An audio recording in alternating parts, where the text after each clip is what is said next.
This is Trading Day Live. I'm Nadine Blaney. We are just past noon here in Sydney. Let's check out what we're watching at this hour. And the ASX continuing to roll on with the gains. We are watching the 200 put on a further 1%. Nearly all the sectors in the green. Infotech, one of the big winners today, but telco's down once again, with Telstra putting on about a 0.4% loss in at this stage of the game. So let's take a look at some of the day's big movers now. APN Outdoor on a big upswing after that J-Key Cadeau offer. Bellamy's also looking good. The company looking for some new deals with Fonterra and a couple of others as well. Ramsay Guidance downgrade really hitting the stock hard. There's a little bit of everything out there really today, a bit of M&A to talk about as well. Also making news, the world's most powerful central bankers speaking at an ECB conference in Portugal, warning that escalating trade tensions have started damaging confidence amongst companies. And the Senate voting yes on the government's income tax package. Well, as I mentioned, lots to talk about. Good thing I've got a full panel with me. Adam Dawes is joining us from Shaw & Partners, Rudy Philippek-Van Dyke from FN Arena, and Chris Conway from the Australian Stock Report. Gentlemen, good afternoon to you. Good afternoon. Hello. Well, another full percentage point gain on the 200 today. Do you feel that there's been a bit of a change in sentiment, just in the past couple of days for this local market? Yeah, absolutely. It's been fantastic to see the market really rally strongly above that 6,150 ASX 200 and now really cementing that gains today. So it's great. I'm very, very happy. And Chris, from a technical perspective, I mean, that was a good old-fashioned breakout we saw yesterday, wasn't it? Absolutely. Classic, almost textbook perfect. It was set up by the fact that obviously the bulls were willing to defend 6,000 in the weeks prior. And I think everyone just got a little bit frustrated of looking at this 6150 level and said, well, let's get over it, because there hasn't really been much more at a macro level or a fundamental level to drive the market higher. But sometimes we've just got to not question things. We've just got to get out of our own way. And if the market's going higher, get involved. Rudy? I think it's about international, to be honest. I don't think it's internally. You think it's about what? I think it's international, not internally in Australia. Okay, so what about international? Because of course we do have trade tensions simmering away between the world's two largest economies. Yes, no, I wasn't referring to that one. I think there's two things which are benefiting Australia here. One is, and that was clearly visible on Friday last week, that some fund managers overseas have made a big call on the direction of currencies, and I believe that US dollar up, Aussie dollar down meant a lot of money was coming into the Australian share market, and you see that because it was market-wide buying. So it has less to do with the fact that a Telstra over CBA might have fallen far enough. It's more to do with, like, if the Aussie dollar goes down, I want to have Australian equities in my portfolio because I'm going to benefit by default. Don't you think also for the local side it's June 30 coming up? Why would you put in money in because it's June 30? Wouldn't you just be selling? There is one good reason. You don't want to sit on cash. Is that the reason? Well, yeah. You also want to make your fund look a little bit better as well, don't you? Yeah, but only if share prices rise, and that basically happens every. Well, they're doing that. They're doing that now, yeah. It's yeah. But why, I agree with the international side. Why would you put in money if the Dow Jones is going down 6 times out of 7 days, and you're going to pour money here? Yeah. So it doesn't make sense. So there's a reason why this is different. Yeah. There's a reason why this is different. Yeah. I think it's the currency, and I think the second. I agree with the currency. And I think the second reason is that the emerging markets prospects look increasingly shaky, and Australia is still internationally being carded with emerging markets, and we're the safest one. So I think the fact that international investors go like, that doesn't look quite good. China looks shaky, Indonesia looks shaky, Turkey looks shaky. A lot of Asian markets you go like, no, not really. So you go into Australia, and I think the combination of the two.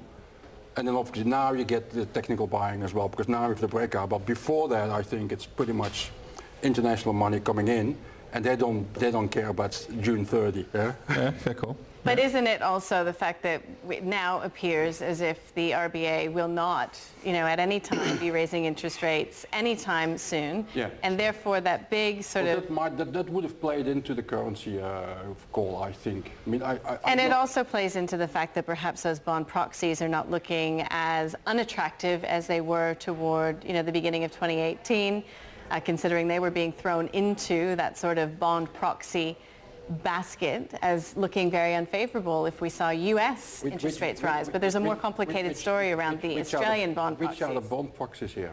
Pardon me? Which ones are the bond proxies here? Because Well, I'm saying the ones that were lumped into that basket. So the ones like Sydney Airport, you've got your Transurbans and all of the like.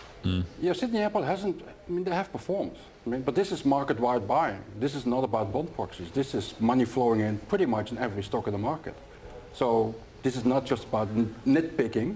I'm not nitpicking, Rudy. this We're is just like- talking about what's driving the markets Like here. factory So we're problems. seeing some buying in the banks once again today. We've got, some good buying coming through in most of the big banks. If I could get that screen open.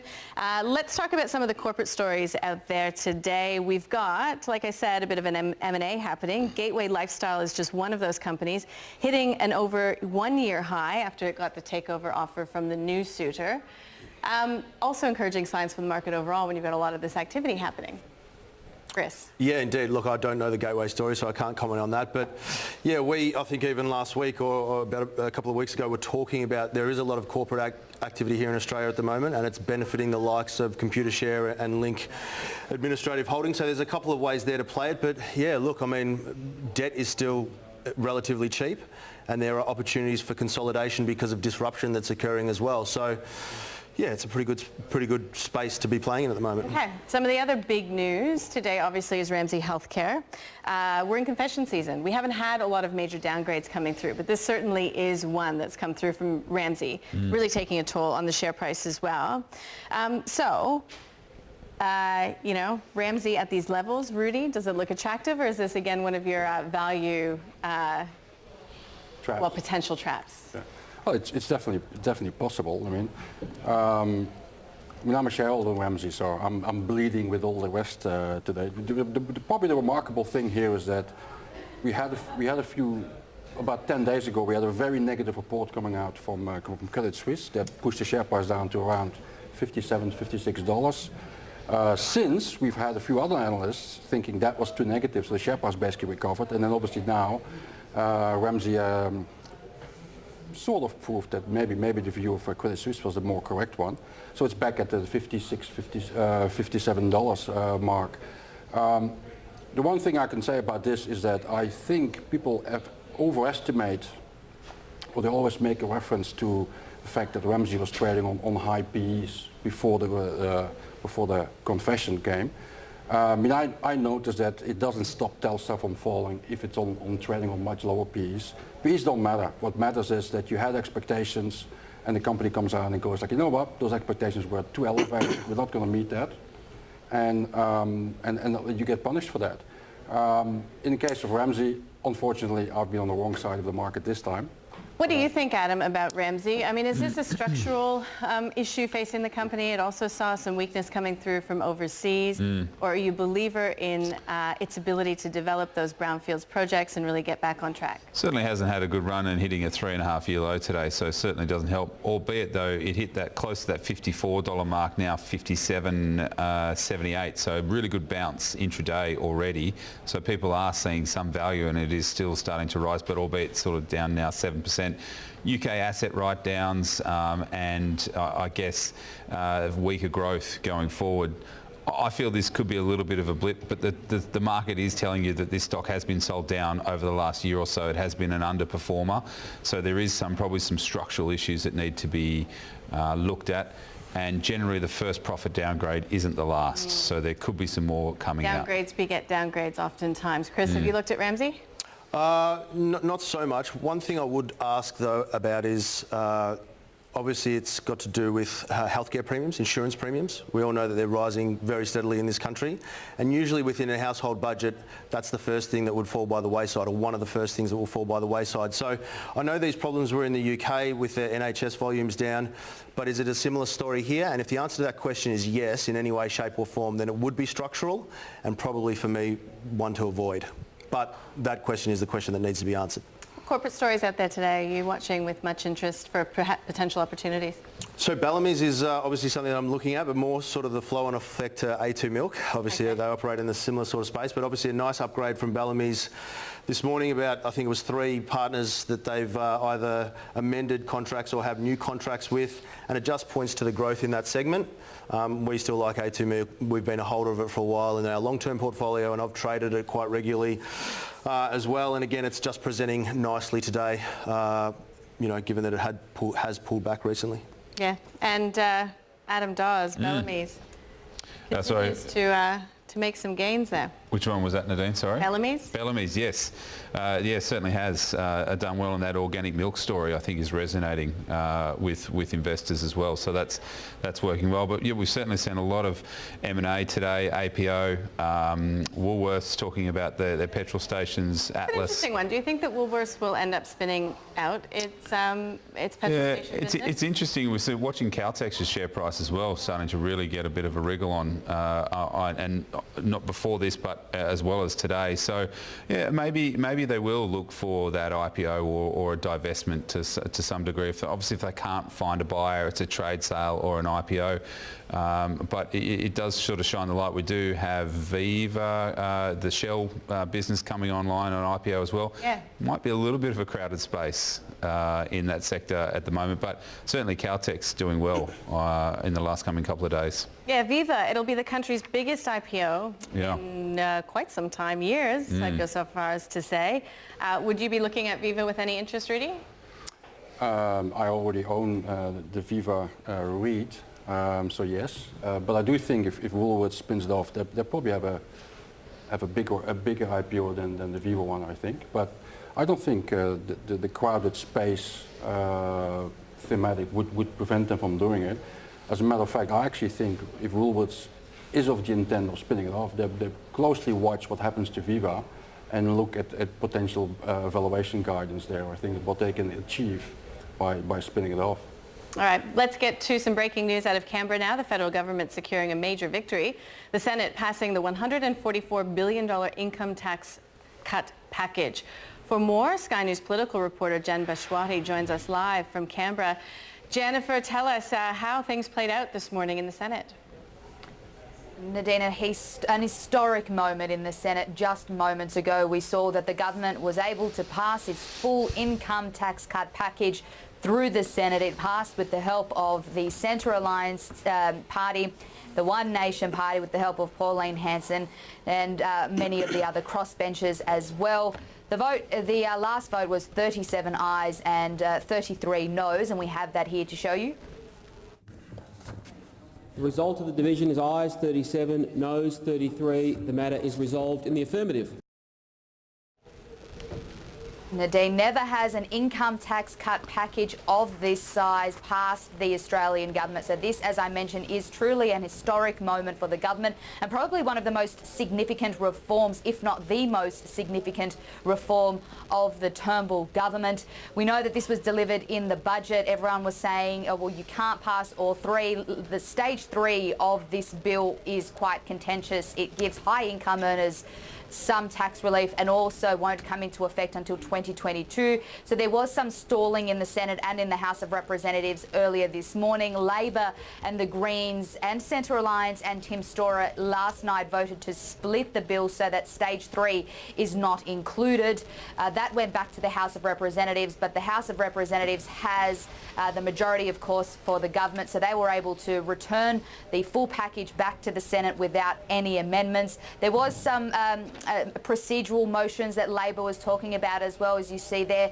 Live pictures in the Senate. They've, of course, moved on from the income tax package, but truly an historic moment. As I mentioned, stage one of this package is for immediate relief for low and middle income earners. It means that the tax threshold for middle income earners will actually rise from $87,000 to $90,000, and that will come into effect within a few weeks' time by July the 1st. Also, an increase in the tax offset, which means that if you put in your tax return, you'll be receiving up to $530 more. That doesn't actually come into effect until next year. But what the question here is, and what everyone will be looking towards, is the by-elections. How much of an impact would this have on the upcoming Super Saturday of by-elections? Of course, the Coalition's attack line will be that Labor voted down tax reforms. They voted down tax cuts for low and middle income earners. Labor, however, is offering higher tax cuts next year. They want the offset to be extended and increased to up to $928 and will repeal stage 2 and 3. So all eyes, of course,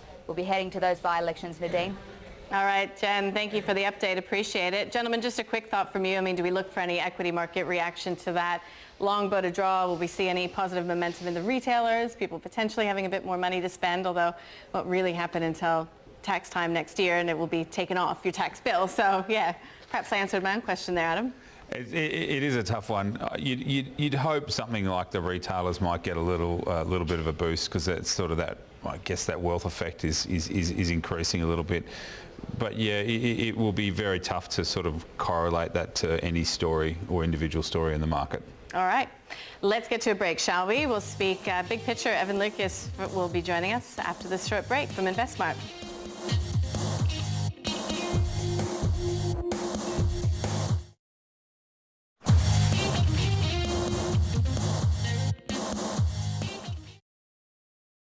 Hi there, welcome back. Great to have you here with us. Quick check-in on the 200 as we do here on Sky News Business. We've got the 200 making some good gains, up still by about 1%. Some really interesting moves being made on a stock-by-stock basis, and that includes Ramsay Health. We were just talking about that one. So really slumping, in fact, hitting a 3.5-year low. Well, shall we get right to it? I believe we have Evan Lucas. He's joining us from InvestSmart, and he's in our Melbourne bureau. Also joining me in the studio, we have Rudy Philippek-Van Dyke. We've got Adam Dawes. We've got Chris Conway. It is a full day. Evan, welcome to the program. So we've had quite the little run here happening for the 200, continuing today. What do you put it down to mostly?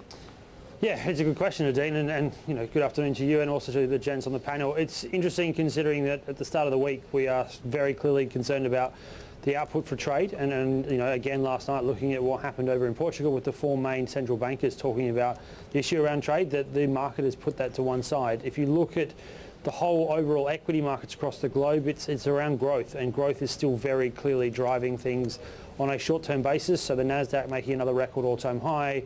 You've seen the S&P continue to move up. The Dow got back to neutral territory for the year, which is also quite interesting. Yet I would still highlight what's going on in the bond market and the concern that those that are really bearish want to highlight, which is what's going on in the US 2-year and also the 10-year. That is getting smaller still in terms of that gap between them, and that's certainly an eye to keep on. But it is an interesting drive to see how strong the markets across the globe are off the back of not a huge amount of news, and realistically, from my perspective, from a macro perspective, there is certainly risk there that the market is certainly ignoring at this point in the cycle.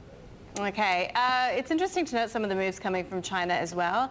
We've got rumblings that we could start to see some RR, reserve requirement ratio, cuts coming through. It's really helped turn around the scenario for copper in particular today. Yep. You know, growth out of China is still going quite strong, and it seems as if China is willing to step in with potential stimulus if, you know, this trade war does continue to escalate. Yeah, they do, and you're dead right. The reverse rates were clearly the support that's going into particularly Shanghai copper, and again what we saw at the back end of CME trading. So that is clearly positive. I completely agree with you also around the Chinese government will do what it takes to support their economy. I actually think they probably woke up to last week's numbers, particularly around fixed asset investment, retail sales, and then industrial production figures that they released last week. They were soft, and there's no way around that. They still want to maintain growth at around 7%. And if you take that into sort of consideration, that means they probably wanted about 6.7, 6.8%. And a slowdown in those three key figures, the speed that they were doing would mean that it would probably drop towards 6.6. So yes, China is there. I think the more interesting thing, there's been a lot of studies that came out over the last 48 hours around the tit-for-tat sort of trade wars you're alluding to, Nadine, around who gets affected by what and by how much. They look at things like semiconductors, they look at things like electronics, automobiles, and a lot of them aren't touched until probably the third tranche, which in their eyes is about 18 to 24 months from now. And that is, I think, the next part about this around the Chinese adding in that stimulus, if it does come, would probably be making sure they moderate the impact of tariffs coming from the US and that sort of cost out issue that would hit them. So I agree. I think at the moment, though, that the Chinese are clearly trying to find ways, if they could, to step back from this. They clearly don't want to be engaging in this kind of rhetoric that's currently going on with Washington, but at the same time, politically, they need to engage, and that's what we've seen this week. All right. When it comes to another big theme in the market, we were just discussing it here on the panel a bit earlier, and that's, of course, the weakness that we've seen in the Aussie dollar. We have some calls for the Aussie to head down towards 70 US. So obviously those offshore earners are contributing to some of the gains we've seen in the market. And, Rudy surmising as well that it's really helping to attract offshore investors to the Australian market. It certainly is, and there was a beautiful chart this morning that came out of the tailwinds basically since, and the chart on screen's a little bit short, but if you went a little bit longer out and had a look, basically since this decline started about mid to late April, the major contributors to the market are those with tailwinds to overseas earnings. So you can look at CSL has added the most amount of points to the index, but you then throw places like Macquarie in there as well. You can see BHP, which earns most of its earnings in USD, has also added a huge amount of points. The interesting thing to also look at is that the resources has actually completely broken to the upside since the Aussie dollar has fallen away. And that's also showing, again, what we've talked about. The growth side of the market is still there, and emerging markets, despite starting to slow down and showing pressure, if you exclude China, they're doing quite nicely. There is that there supporting the market. So yeah, I agree with what Rudy's saying, is that the tailwinds from the weaker Aussie dollar is there. You now need to also start asking questions around when does that carry trade issue, as you're alluding to, really start to play out, because listening to what Jerome Powell said last night, September and December look really likely for further rate rises, and by the end of the year, the difference between the Aussie 10-year and the US 10-year could be as much as almost 1%. So that should see a further weakness in the Aussie. If you look at it by theory, we are being supported by other events, and there are reasons why there's been weakness in Dixie, so the dollar basket, but in the main, the Aussie is a risk currency that should be declining, considering of that differential between yield, but also because there should be some slowdown with the structural movements that are going in emerging markets. Mm-hmm. Evan, it's Adam here from Shores. One of those laggards, I think, that we've been looking at this market is Amcor. Even with the Aussie dollar sort of falling away, but today having a really good day, sort of up 2.7%. I guess that Aussie dollar story is playing out into all of these laggards stocks as well. It would be, and again, probably Amcor, and Rudy, I know, will point this out quite clearly. Amcor is in a different structural scenario to the ones that are really leading the drive for the tailwind. So they're not in the same boat. I mean, I'd probably point to Brambles as well in terms of a lagger that has a huge tailwind from FX. FX isn't everything. It certainly helps, but if you can't extract value from the markets you're in because of the actual overall structure of your firm, then that, I think, is more of a problem. So I would look at, yes, those that have USD denoted earnings that have incredible operations, CSL, Macquarie examples, or exposure to underlying commodities that are in that space, BHP, Rio, clear examples, are why you're seeing that difference. I can cut in here. I think Amcor is lagging because the euro is the most important currency for Amcor, and the euro is the one that's falling. Well, also emerging markets as well for Amcor. Yeah, that's true. But if you continues to on the currency play, Amcor, it should be a laggard, because the irony here is that CSL is more of a Swiss franc and euro story than it is a US dollar story. Right. but just the market just sometimes doesn't pay attention to detail here. Yeah? But ResMed also. ResMed is Cracker. actually more over US dollars. Yeah. USD, sorry. Yes. Chris, do you have any view on Amcor? Oh, no, I don't. No, Okay. don't cover it. Let's just get you across some of the breaking news that's on the bottom of the screen. CBA has agreed to pay a $5 million penalty and a payment of $15 million to a financial consumer protection fund. So this is a settlement that has been approved by the court, and this is in relation to its bank bill swap right charges against it by ASIC. So we've got CBA agreeing to make that $5 million payment towards ASIC's costs of litigation and investigation. Independent experts, the CBA says, will review controls, policy, training, and monitoring in relation to its bank bill swap rate business. So you remember CBA and ANZ decided to settle with ASIC.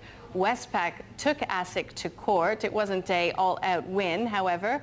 It was found to have, acted inappropriately. However, not all charges against it went through. But this is Commonwealth Bank really clearing the decks. This comes after yesterday, the federal court approving, the charges in relation to Austrac and I guess its payment and in relation to those accusations that were made. So we've got CBA already provisioning for all of this. We had CBA having a great day yesterday. CBA up a further percentage point today, $72.62. I guess CBA is getting on with business, putting a lot of this stuff behind it, Adam. Have we sort of seen the worst of this bad news coming and going for the likes of the big four banks? Well, fingers crossed, really. I would like to think so. Perhaps, though, you might see some international, looking to put some fines on for that Austrac. But as far as Australia, it does feel like they're putting a lot of that to bed. So, and investors now starting to get quite happy behind it. That below that $70 mark was a sort of, a technical level there. And then it's having a couple of good days. So, yeah, I do hope so that things are getting a little bit better for CBA. What do you think about the banks at these levels? So officially we've got a buy on all of the banks. Unofficially, what are you doing? Unofficially I still feel it's a hold. I'd be happy to hold them. However, with the backdrop that it is low growth, it will be interesting to see what CBA reports and how that does look, because that will be a bit of a bellwether for the rest of the big four or the other three. But certainly I'm happy to hold them. I do get a lot of questions from clients. What should we do? What should we do? Should we sell? And it's a hold strategy for us. All right, so CBA, just to wrap that one up, it has got federal court approval of the settlement with ASIC in relation to the bank bill swap rate. Evan Lucas, before we lose you, I suppose on a macro level, what we're looking to now is the BOE. Clearly tension, trade disputes will continue to simmer away on the back burner, but that's the next sort of big macro event. It is, and again, looking at the consensus, nobody expects the BOE to move. Pretty much since Mark Carney and co did that in March or April, top of my head, it was seen as a probability, but not as strong as they went in terms of the board movements. BOE is also facing the issues at the moment that if you really want to look at the UK, you can't look at what's going on over at Bank, you've got to look at what's going over in Westminster, and the Brexit negotiations are clearly creating some strain, and you've seen general slowdown in their leading indicators, particularly leading up to the votes that are now going on. So services slowed quite dramatically in the UK. Manufacturing was already sort of on the edge and has slowed.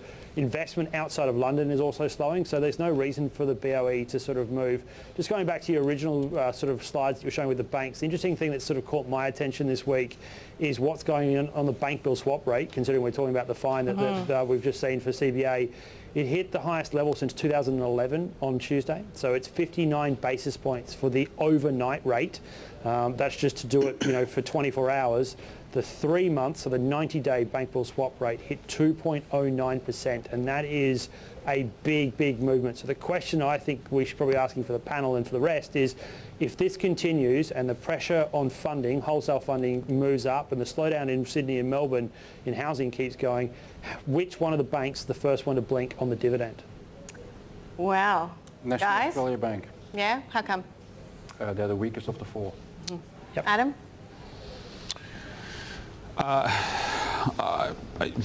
The first to call would obviously would be CBA, because it does have a larger exposure to the mortgages, but that would probably not be the right one. I'm not too sure. I need more time to think about that answer. That's a good answer. Yeah. Evan Lucas, InvestSmart, thanks so much for joining us. Appreciate your time as always. Now, we are about to lose Chris Conway from Australian Stock Report, just visiting for a short time. Now, Nanosonics, we were chatting about this one in the break. Look, we get a lot of questions about Nanosonics coming from our viewers. You like this one? We love this one. We humbly submit that this could be a CSL or a Cochlear style of company in 5 to 10 years. How so? They have a patented technology. Obviously, it's about sterilising probes. Yep. But they've shifted their model. So obviously they've been out in the early days out selling the instruments, but now it's sort of shifting to a photocopier model where, you know, you can buy a photocopier for $99, but you buy the ink cartridge for $250. So more of a servicing model. So they'll have an annuity style income, which they can pump back into the business and help it grow. But just operating in a niche space, and they have a product launch later this year that they flagged, and potentially moving just from probes to sterilising, you know, hopefully operating theatre equipment. So there is a huge market there that they could tap into. And as I said, a patented technology. So they're the only Long way game to go, though, you've got to say, before it's a CSL or a Cochlear. Well, hopefully we'll be talking about it in 10 years and I can say I told you so. But yes, a long way to go. I agree with everything that's just been said. I mean, I think one observation is people are way too easy to pinpoint the next CSL and ResMed in general terms. And I've been doing this for quite a while, and I've seen them coming and going. The future OS meds. Having said so, Nanosonics is definitely a candidate. It has the product, it has the potential, but we know from history that's not enough. I mean, and I think my disappointment is that given the product they have, and apparently there's a gigantic need amongst hospitals to have their product, that the uptake overall has been quite disappointing so far. And this is still a company that needs to invest a lot to move into new geographic markets. Yeah, it's got to continue to, you know, not only sell the product, but also innovate. I think what we've seen so far is it's a fantastic story if you simply focus on the story, but on the ground, the story seems to be a little bit more of a more gradual uptake of their products. And I think that has been so far, I think, the disappointment. So, but hey, they have the potential, that's for sure. Not everyone is patient enough, and it's easy to get really excited about a stock just because the share price has been rallying for 10 days. All right, let's take a short break. The panel will return on the other side. And thank you to you, Chris Conway from Australian Stock Report.